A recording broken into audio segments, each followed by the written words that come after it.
All right, here we are at our project, and you can see somebody drilled 4 holes in the wall trying to find a leak. What a botched job. Who did that?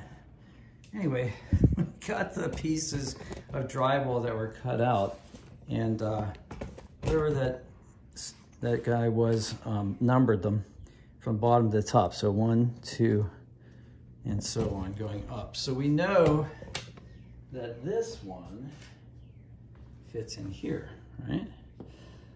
But if I just stick this in the wall and try to like glue it in there, I mean, that's fine, you could try that, but what if it falls in the wall, right? Well, you got a fix for that. So here's what we're gonna do. We're gonna take some tape, right? This is just paper joint tape. So what we're gonna do is we're gonna put a little bit of our compound on here. I should have my gloves on for this, actually. I'm just gonna put a little dab on this paper here, right? Just stick that on there like that, all right? So now we have something that's attached to something else that's bigger than the hole we're putting it into, right? See what I'm getting at? So if I put this in here now, I can maneuver it, take it out. I can do all kinds of stuff with it that I couldn't before when it was just a piece of drywall.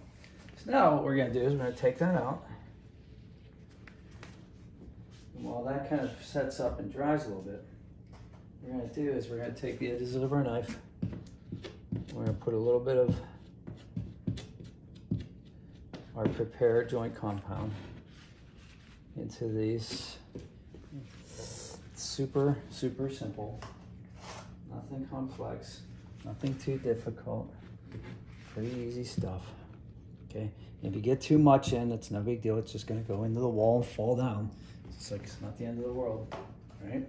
We're gonna take our guy that has the tape on it, right? We're gonna plug it back into the wall, right? That's where it goes.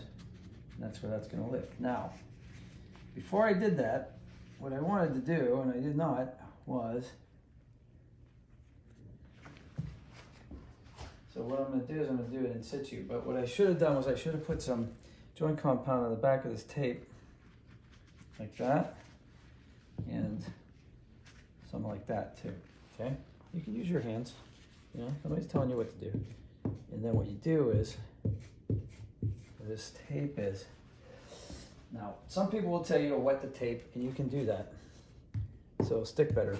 But this mud is pretty wet. It has moisture in it, so it's gonna work just fine.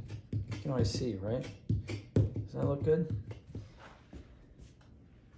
You know, I have like no technique, so if like you're a drywaller, you're gonna be like, this is an amateur. And you're right, I am an amateur. But I'm assuming because you're watching my YouTube video, you're an amateur too. If you're a professional drywaller and you're watching my video, thank you. You must be, busman's holiday is what we used to call it, right? And the bus driver would go ride the bus. But anyway, we're gonna set that up like that. And that's gonna set, and that's gonna be our first coat. That's just gonna be, so don't be afraid to fix holes in your wall. I mean, it's not that complicated. It's pretty much that simple.